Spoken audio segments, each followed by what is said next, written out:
Ces cartes du Musée royal de l'Afrique centrale de Tervuren en Belgique datent de 1974. Elles ont été mises à jour en 2005. Elles ont été léguées par les Belges.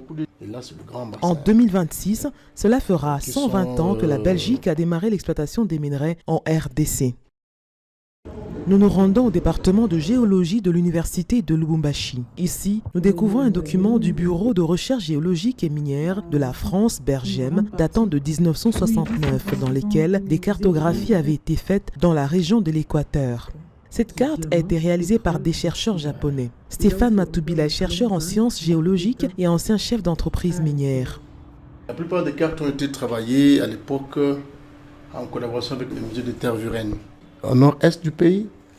Et là, jusqu'à Kisangani, nous avons la province qui est plus riche en or, diamants et aussi un peu d'étain.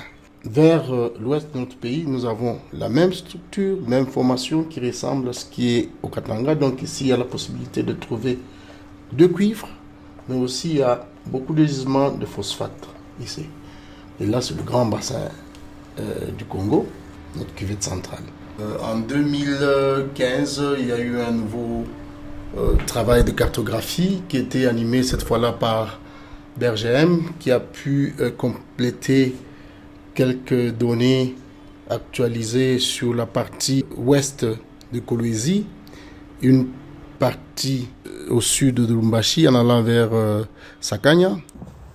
Hors caméra, des géologues nous ont révélé que la cartographie générale des gisements de la RDC est stockée à Tervuren. L'accès serait payant. Toujours d'après ces sources, la GK Mine, Générale de Carrière et des Mines, garderait aussi secrète une partie des archives à la bibliothèque géologique de Likasi dans la province du Haut-Katanga. Sur son site internet, le Musée royal d'Afrique centrale dit avoir créé des bases de métadonnées sur la documentation dont ont accès diverses institutions du Congo. À ce jour, la population congolaise ne sait que très peu des choses sur la répartition géographique des minerais. Non, zinc, monsieur Fachi, zinc. Le uranium, il est en Kolwezi. À côté maest, cobalt, il est en Kolwezi, mercure, il est en Kolwezi, or, il est en Ouest à Goma. Tukuna manganèse, paka Kolwezi, cuivre nous Lubumbashi. Dans notre province de Lualaba, il y a des cuivres, il y a des cobalt. Donc il y a beaucoup de minéraux là-bas au Kolwezi. Je ne sais pas là où se trouvent, par exemple, les manganèses, des zinc, même des coltan, je ne sais pas là où se trouvent. Or, Djama, Ouest. Pour moi, Michoué, il est à Baria Kisangani, parce que je suis à Kisangani.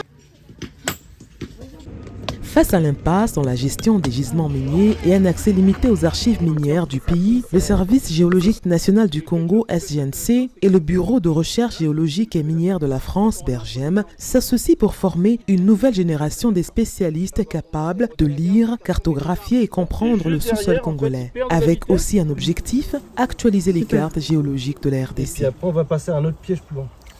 Session de terrain, on était dans une carrière, donc ça nous permettait de voir facilement en fait, les roches. Là, on est plutôt sur une session en fait, d'échantillonnement en fait, de rivières pour du stream sediment, hein, c'est de la géochimie des sédiments des rivières pour essayer de trouver ou de remonter la source d'une minéralisation plus profonde. Avec des logiciels et applications tels que QGIS et QField, les descentes des terrains et les prélèvements d'échantillons, les géologues en formation ont été suffisamment outillés. La finalité, selon les experts du Bergem, consolider les données disponibles en ligne à travers la technologie. Mais que manque-t-il à la RDC pour avoir une cartographie générale et à jour? C'est un accord avec son territoire quoi, qui est gigantesque. Hein. Donc, et puis le programme géologique de la carte aux 50 000 en France a mis presque une 60 à 70 ans en fait, à être réalisé. Et après, le nerf de la guerre, c'est d'avoir la carte, c'est la connaissance. Et donc un opérateur, sur ses concessions, il va faire une carte qui ne va pas forcément divulguer. En 2024, le chef de l'État congolais avait fait appel à l'expertise française pour aider la RD Congo à cartographier ses gisements miniers. Pour l'heure, le secteur minier congolais se contente des anciennes cartes du Musée royal de Tervuren.